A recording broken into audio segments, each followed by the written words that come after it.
mampu hadir kembali di tempat ini. Bersama-sama kita memberi ucapan syukur kita karena Tuhan baik, sangat baik. Tidak pernah kita terpikir apa yang harus kita lakukan untuk membalas kebaikannya, tetapi Dia sungguh baik mengasihi kita. Dan karena itu malam hari ini kita akan belajar dari firman Tuhan yang saya pilih bagi kita di dalam 1 Samuel pasal yang ke-23 ayat 14 sampai 18.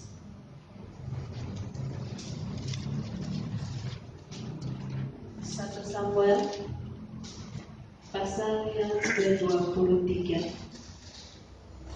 ayat 14 sampai ayat yang ke-18.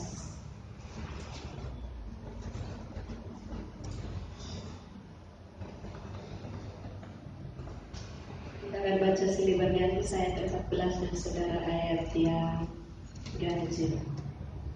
Dengan perikop yang mengatakan Daud di padang gurun Sif. Ayat 14, maka Daud tinggal di padang gurun, di tempat-tempat perlindungan. Ia tinggal di pegunungan di padang gurun Sif. Dan selama waktu itu Saul mencari dia, tetapi Allah tidak menyerahkan dia ke dalam tangannya. Silakan. Daud takut karena Saul telah keluar dengan maksud. Ketika Daud ada di padang gurun Sif di Koresa. Maka bersiaplah Yonatan anak Saul lalu pergi kepada Daud di Koresa. Ia menguatkan kepercayaan Daud kepada Allah. Dan berkata kepadanya, jangan takut, sebab Saul tidak akan menantang kau. Kau akan menjadi raja atas saya, dan aku akan menjadi orang yang kedua. Juga aku Saul telah mengetahui demikian. Kemudian kedua orang itu mengikat perjanjian di hadapan Tuhan. Dan Daud tinggal di Koresa, tetapi Yonatan pulang ke rumahnya. Demikian firman Tuhan yang kita bacakan pada saat malam hari ini. Dan yang berbahagia adalah kita semua membaca dan merenungkan firman Tuhan dalam kehidupan kita hari pas hari. Saudara anak muda yang saya kasih dalam Tuhan kita Yesus Kristus, saya pilih ayat renungan ini di dalam ayat yang ke-17 tentang jangan takut. Saudara, kalau kita berbicara tentang jangan takut, maka hal ini sudah sering banget diucapkan. Bahkan dalam Alkitab Perjanjian Lama dan Baru pun juga sudah beribu-ribu kata jangan takut itu diserukan. Dan satu hal yang saya mau ingatkan bagi kita semua, kenapa kata ini diungkapkan? Kenapa kata ini diungkapkan? Satu peristiwa yang terjadi ketika Saul sangat benci kepada Daud, dan pada waktu itu dia harus lari untuk mengembara dari satu tempat ke tempat yang lain. Dan firman Tuhan katakan ada 12 tempat yang dilalui oleh Daud. Dia harus bersembunyi di satu tempat. Ketika Saul mendengar dia ada di situ, dia harus lari lagi ke tempat yang lain. Dan salah satu tempat adalah padang gurun Sif. Dan saudara yang dikasihi oleh Tuhan kita Yesus Kristus, di sini kita menemukan ada satu sahabat Daud yang bernama Yonatan. Di sini Yonatan adalah anak daripada Saul. Kedua orang ini sangat bersahabat. Kedua orang ini sangat mereka senantiasa melakukan satu persahabatan ketika Daud berada di istana Saul dan memainkan kecapinya.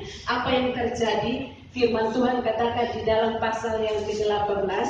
Di sini mengatakan bahwa berpadulah jiwa Daud dan Yonatan. Di dalam pasal yang ke-18, di sini saudara perhatikan dari ayat 1 sampai ayat yang ke-5 saya bacakan. Ketika Daud habis berbicara dengan Saul, berpadulah jiwa Yonatan dengan jiwa Daud, dan Yonatan mengasihi dia seperti jiwanya sendiri. Pada hari itu Saul membawa dia dan tidak memberikannya pulang ke rumah ayahnya. Yonatan mengikat perjanjian dengan Daud karena ia mengasihi dia seperti dirinya sendiri. Yonatan meninggalkan jubah yang dipakainya dan memberikannya kepada Daud, juga baju perangnya sampai pedangnya, panahnya dan ikat pinggangnya. Daud maju berperang dan selalu berhasil kemana saja Saul menyuruhnya, sehingga Saul mengangkat dia mengepalai para prajurit. Hal itu dipandang baik oleh seluruh rakyat dan juga oleh pegawai-pegawai Saul. Di dalam pasal 18 di sini mengatakan bahwa ada satu persahabatan yang sudah dibangun oleh Daud dan Yonatan. Dari awal mulanya mereka bertemu, duduk di istana bersama-sama. Pada waktu makan bersama dengan ayahnya Saul juga mereka senantiasa terjadi satu persahabatan yang luar biasa sehingga membuat mereka untuk tidak bisa saling melepaskan satu dengan yang lain. Nah, timbullah hal ini ketika Daud pada waktu dia berhasil mengalahkan Goliat, dan pada waktu ia pulang dan anak-anak perempuan mereka bernyanyi-nyanyi, mereka mengatakan Saul mengalahkan beribu-ribu tetapi Daud berlaksa-laksa. Di situ timbul satu kebencian di dalam diri Saul. Kenapa sih anak muda ini, dia masih muda tetapi dikatakan berlaksa-laksa, kok saya ini sudah dikatakan raja tetapi hanya disebut beribu-ribu, mengalahkan hanya beribu-ribu. Sehingga dengan demikian muncullah kebencian, muncullah iri hati di dalam dirinya. Mulai dia menyusun strategi bagaimana caranya supaya Daud bisa dimusnahkan, bagaimana caranya supaya Daud bisa dihancurkan hidupnya untuk tidak ada lagi. Dan firman Tuhan mengatakan kepada kita semua pada malam hari ini, disinilah Daud ketika Daud sedang berlari untuk menyembunyikan diri dari satu tempat ke tempat yang lain, firman Tuhan katakan kepada kita semua bahwa Yonatan pergi dan berjumpa dengan dia. Apa alasan Yonatan pergi berjumpa dengan dia? Di sini ayat yang ke-15, Daud takut berkata karena Saul telah keluar dengan maksud mencabut nyawanya ketika Daud ada di padang gurun di Koresa. Maka bersiaplah Yonatan anak Saul, lalu pergi kepada Daud di Koresa. Ia menguatkan kepercayaan Daud kepada Allah. Satu persahabatan yang luar biasa. Kenapa? Bagaimana seorang anak yang ayahnya membenci temannya, dia masih bergaul karib. Andai kata kita hari-hari ini seperti itu, saudara, pasti kita juga punya akar pahit ini untuk berbalas. Kenapa demikian?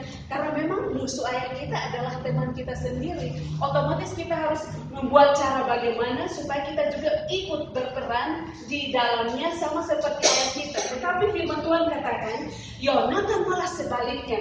Dia datang untuk menguatkan hati Daud. Dia datang untuk menguatkan kepercayaan Daud. Bagaimana seorang sahabat yang begitu luar biasa, tidak melihat status ayahnya, tidak melihat bagaimana sebentar nanti posisi dia akan diturunkan dari anak raja dan lain sebagainya. Tetapi dia senantiasa berpadu jiwanya. Dia ingin datang untuk menolong Daud, dia ingin datang untuk mengeluarkan Daud dari persoalan itu. Bagaimana caranya dia harus melakukannya? Firman Tuhan katakan, ia menguatkan kepercayaan Daud kepada Allah. Yang menguatkan kepercayaan Daud kepada Allah. Saudara anak muda yang saya kasihi, kita sebagai anak muda, teman kita pasti banyak. Ada juga firman Tuhan katakan di dalam Amsal bahwa ada teman yang membawa celaka, ada juga teman yang menjadi sahabat, lebih karib dari seorang sahabat. Nah, bagaimana kalau kita berteman, tetapi teman kita ini adalah seorang teman yang memanfaatkan kita pada waktu kita sedang mungkin karir kita sedang baik, posisi kita sedang baik, itulah yang dimanfaatkan. Pada saat kita jatuh, bukannya datang untuk menolong, tetapi dia malah mengundurkan diri, dia malah hanya menonton dari jauh. Ada juga teman yang memang dia tidak mau pandang bulu, dia senantiasa bergaul dan apa saja yang kita alami dia ingin untuk merasakan apa yang kita rasakan. Nah, saudara anak muda yang dikasihi, firman Tuhan katakan, Yonatan datang dan menguatkan kepercayaan Daud kepada Allah. Dia menguatkan. Firman Tuhan katakan ayat selanjutnya, jangan takut. Kenapa? Karena dia sudah memeriksa kondisi ayahnya, bahwa yang dilakukan ayahnya itu hanya berupa satu kebencian saja. Itu hanya karena dia takut nanti posisi kerajaan atau posisi tahta itu akan berpindah kepada Daud. Dia tahu keberhasilan Daud. Dia tahu bahwa Daud adalah anak pilihan Tuhan. Ketika Yonatan memberikan pedangnya, panahnya, bajunya kepada dia, dan pada waktu dia keluar berperang, firman Tuhan katakan apa? Apa saja yang dilakukan Daud selalu berhasil. Saul menjadi gentar. Kenapa? Anak muda ini kok bisa berhasil? Apa rahasia dibalik dari semua? Dia tidak tahu kalau Daud setiap hari berkomunikasi dengan Tuhan. Dia tidak tahu bahwa Daud punya peranan yang penting. Dia selalu berkomunikasi dengan Tuhan. Pada saat dia berada di padang gurun menjaga kambing domba ayahnya, dia hanya berpapasan dengan singa dan beruang. Tetapi di situ dia punya kemampuan. Dia hanya berdoa kepada Tuhan dan di situ Tuhan menyelesaikan persoalan itu. Itulah sebabnya ketika Yonatan melihat apa yang dimiliki oleh Daud, dia datang menguatkan kepercayaannya. Saudara anak muda yang saya kasih dalam Tuhan kita Yesus Kristus, kita berjalan di dalam lingkungan di mana kita berada sebagai seorang anak muda. Hati-hatilah dalam pergaulan. Berhati-hatilah dalam pergaulan.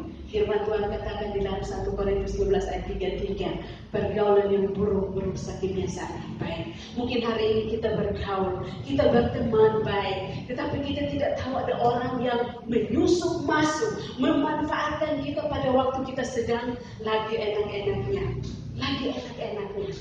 Ada juga yang hanya karena pergaulan itu hanya untuk mencari popularitas. Tetapi dia tidak tahu bahwa kehancuran sudah ada di ambang pintu untuk mengancam kehidupan kita. Saudara yang dikasihi, kita kembali berkaca pada pribadi Daud. Firman Tuhan katakan, Yonatan menguatkan kepercayaan Daud kepada Allah. Dia menguatkan. Dia mengatakan, jangan takut. Tuhan selalu menyertai engkau. Di saat engkau akan menjadi anak raja, engkau akan diangkat menjadi raja. Toh juga aku akan menjadi orang kedua di bawahmu. Apa yang dikatakan firman Tuhan di sini?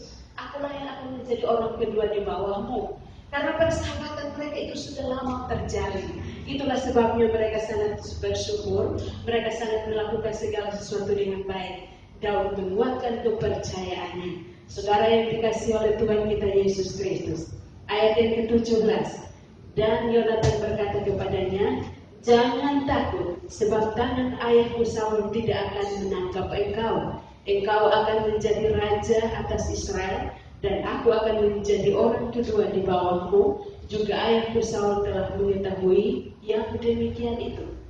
Berarti persahabatan mereka itu terjalin dengan lama, tetapi posisi di mana Daud akan diangkat menjadi raja itu Saul sudah tahu. Karena apa? Di dalam pasal yang ke-13, 14 dan 15 di situ ada 3 hal penolakan terhadap Saul karena ketidaktaatannya. Kita menganggap diri kita bahwa saat kita tidak taat kepada Tuhan, kita tidak mau melakukan segala sesuatu. Apa yang terjadi? Ketidaktaatan itu adalah pintu masuk di mana kehancuran itu sudah menunggu di hadapan kita. Kita senantiasa akan menemuinya ketika Yonatan menguatkan kepercayaan Daud kepada Tuhan. Apa yang terjadi di sini? Dia senantiasa membuat Daud sehingga Daud bangkit kembali semangatnya. Yang tadinya takut karena ayahnya mengejarnya, tetapi di sini dia mulai kuat kembali. Dia mulai eksis kembali. Dia ingin untuk memandang hanya pada Tuhan. Firman Tuhan katakan kepada kita semua dari ayat 25 sampai 28. Di sini firman Tuhan katakan apa? Ketika Saul mendengar bahwa dia berada di padang gunung Maon, apa yang dikatakan di sana? Saul dan orang-orang yang mengejar dari sisi gunung sebelah sini, tetapi Daud dan orang-orangnya dari sisi gunung sebelah sana. Kenapa demikian? Tuhan membuat kekacauan terjadi di antara mereka karena firman Tuhan katakan kepada kita, Daud selalu mencari perlindungan. Dia selalu berada di kubu-kubu gunung. Hal ini menjelaskan kepada kita semua bahwa ketika berada dalam kesesakan, ketika mungkin pikiran kita sedang tidak seperti biasanya, mungkin kita berpikir tentang pekerjaan kita berpikir tentang masa depan kita berpikir tentang apa yang harus saya kerjakan. Firman Tuhan katakan kalau engkau datang berlindung pada Tuhan, di situ Dia akan menyertai engkau. Karena apa?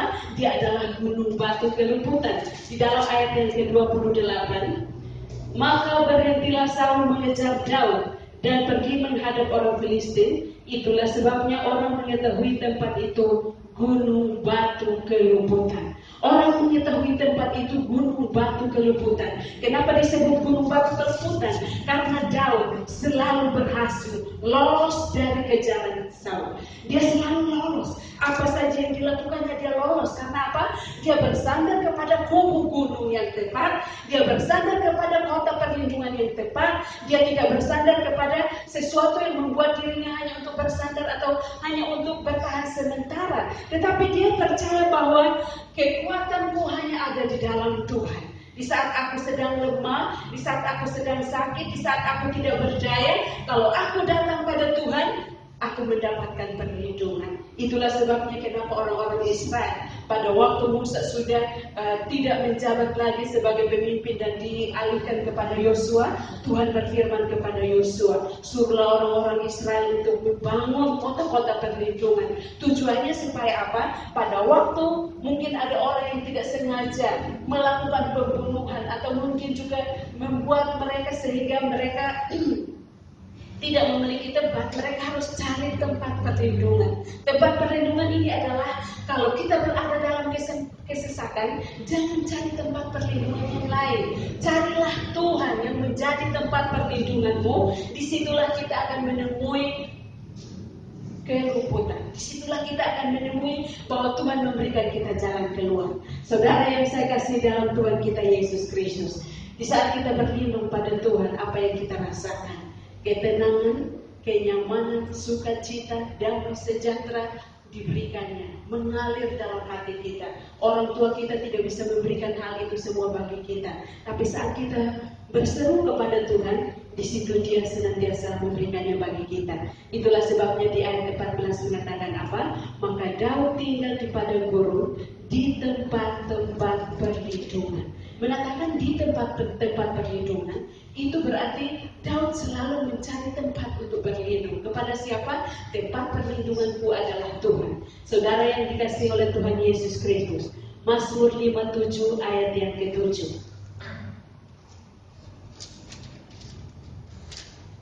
Mazmur 57 ayat yang ke-7 kita bacakan bersama-sama.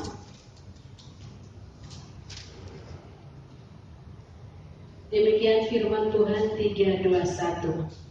Mereka memasang jaring terhadap langkah-langkahku, ditundukkannya jiwaku. Mereka menggali lubang di depanku, tetapi mereka sendiri jatuh ke dalamnya.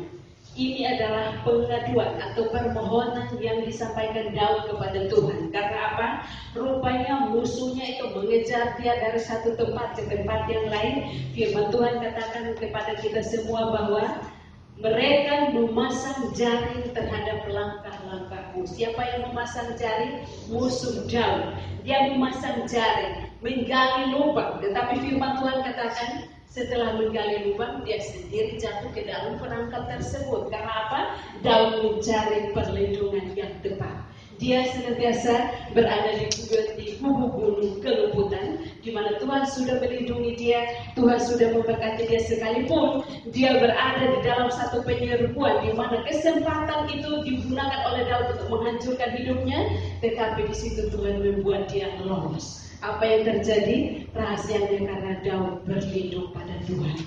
Saudara anak muda yang saya kasih dalam Tuhan kita Yesus Kristus, di tempat kerjamu atau mungkin dalam pendidikanmu atau apa saja yang kau lakukan, mungkin orang sedang melakukan hal seperti Daud. Orang menggali lubang, tetapi sebentar dia akan masuk ke dalamnya. Karena apa? Kalau kita berlindung pada Tuhan, kalau kita berharap hanya pada Tuhan, Tuhanlah menjadi perlindungan kita. Dia membela kita dimanapun kita berada. Saudara anak muda yang dikasihi oleh Tuhan kita Yesus Kristus, di saat-saat kita sedang lengah, di saat-saat kita sedang tidak stabil, firman Tuhan menguatkan kita. Ia sedang menguatkan kepercayaan kita kepada Tuhan. Siapakah yang membawa kita malam hari ini? Apakah teman kita Yonatan masih ada di sini? Saya percaya hal itu dia. Siapapun dia, saudara dan saya, kita semua adalah sahabat-sahabatnya Tuhan. Di saat kita sedang berlindung pada Tuhan, di saat kita sedang mencari Tuhan, di situ Tuhan akan mengirim orang-orang yang begitu baik hati untuk menolong engkau. Mungkin tidak langsung mereka memberikan uang, tidak langsung mereka memberikan segala sesuatu bagimu, tapi melalui doa yang dikirim bagimu akan membuat engkau kuat kembali. Karena doa itu adalah nafas hidup yang membuat kita bangkit. Doa itu adalah segala sesuatu yang menjadi pegangan bagi kita, di mana tidak bisa kita pikirkan, tidak bisa kita jalani dengan sendirinya. Tetapi di saat kita duduk diam di kaki Tuhan, kita minta perlindungan daripada Dia, kiranya hal itu pun juga terjadi. Karena apa? Di dalam firman Tuhan mengatakan, jangan takut. Saudara anak muda yang dikasih oleh Tuhan kita Yesus Kristus, saya tidak tahu hari-hari ini saudara di manakah tempat perlindunganmu. Apakah hari-hari ini kita sedang berlindung pada Tuhan, ataukah mungkin hari-hari ini kita sedang bimbang karena pekerjaan, kita sedang bimbang tentang masa depan kita. Sebentar lagi kita akan kuliah, apalagi teman kita berlian nanti akan ke Medan, nanti akan kuliah di sana jauh-jauh dari kita ya. Tapi bersyukur bahwa dimanapun engkau berada, di situ engkau akan diberkati Tuhan. Kita semua yang ada di tempat ini pun juga dengan hal yang sama. Maka dengan demikian, mari kita kembali. Firman Tuhan menguatkan kita, jangan takut. Kita jangan takut bukan berarti takut kepada orang yang akan menakut-nakuti kita, tetapi kita takut. Terkadang kita sedang takut kepada musuh yang tidak kelihatan, yaitu iblis, yang sedang membuat kita lemah, yang sedang membuat kita tertidur, yang sedang membuat kita tidak bisa berdaya dan lain sebagainya. Malam hari ini firman Tuhan menguatkan iman percaya kita. Kita kembali ke rumah kita dan kita mau berpegang. Kita mau mencari tempat perlindungan yang tepat. Gunung-gunung, batu rebutan, itulah yang akan menjadi kebahagiaan bagi kita kalau kita bersandar pada Tuhan. Amin. Tuhan Yesus memberkati kita semua malam hari ini. Dan saya jemput kita semua untuk bangkit berdiri. Kita mau katakan kepadanya, aku tidak takut sebab kau besertaku. Terima kasih.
kami berseru memanggil nama-Mu.